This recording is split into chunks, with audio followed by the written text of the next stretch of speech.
उपराष्ट्रपति पद के चुनाव के लिए नामांकन पत्र दाखिल करने की प्रक्रिया मंगलवार यानी 5 जुलाई से शुरू होकर 19 जुलाई तक जारी रहेगी। उपराष्ट्रपति पद के लिए चुनाव 6 अगस्त को होने हैं। मौजूदा उपराष्ट्रपति एम वेंकैया नायडू का कार्यकाल 10 अगस्त को समाप्त हो रहा है। नामांकन पत्र की जांच 20 जुलाई को की जाएगी और 22 जुलाई तक नाम वापस लिए जा सकेंगे। नामांकन पत्र दाखिल करने की प्रक्रिया तब शुरू होती है जब निर्वाचन आयोग अधिसूचना जारी करता है और मतदाताओं से अगला उपराष्ट्रपति चुनने को कहता है। बीजेपी नीत राष्ट्रीय जनतांत्रिक गठबंधन यानी कि एनडीए को इस चुनाव में स्पष्ट बढ़त हासिल है। इस चुनाव में लोकसभा और राज्यसभा के सदस्य वोट देने के पात्र होते हैं, जिसमें मनोनीत सदस्य भी शामिल होते हैं। राजनीतिक दलों ने चुनाव के लिए अपने उम्मीदवारों की घोषणा अभी तक नहीं की है। गौरतलब है कि उपराष्ट्रपति राज्यसभा के सभापति भी होते हैं। उपराष्ट्रपति चुनाव के लिए निर्वाचक मंडल में संसद के दोनों सदनों के 788 सदस्य शामिल होते हैं। क्योंकि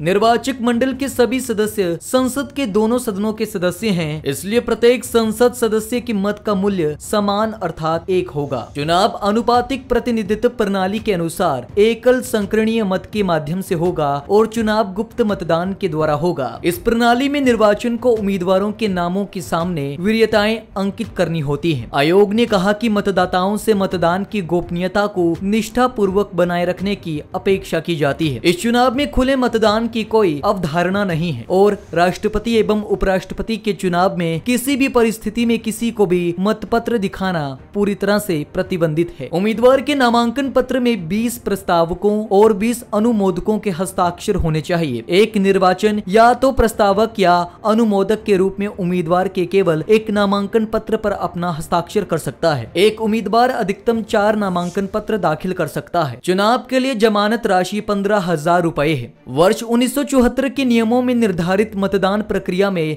ये प्रावधान है कि मतदान कक्ष में वोट पर निशान लगाने के बाद मतदाता को मतपत्र को मोड़कर मतपेटी में डालना होता है। मतदान प्रक्रिया के किसी भी उल्लंघन पर पीठासीन अधिकारी द्वारा मतपत्र को रद्द कर दिया जाएगा।